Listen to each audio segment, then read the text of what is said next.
Isa sa mga hindi ko makakalimutan na samahan namin ng aking asawa ay yung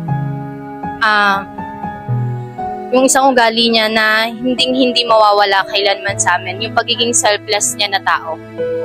Handa siyang gawin yung lahat para sa kanyang pamilya, handa siyang magtiis ng kahit anong hirap para sa kanyang pamilya, lalo't higit sa mga bata. Gusto ko lang sabihin at gusto lang namin ipaabot na maraming nagmamahal sa kanya na hanggang ngayon, ina-absorb pa rin namin yung mga pangyayari na habang pinapanood namin yung video na yun, hindi na madadagdagan yung mga memories na kasama namin siya, lalo't higit ng mga bata.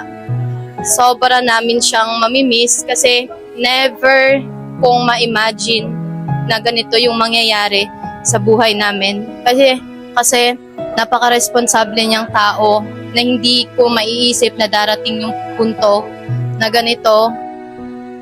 Kumbaga parang mapuputol yung samahan namin, lalo't higit yung ugnayan ng mga bata sa kanya.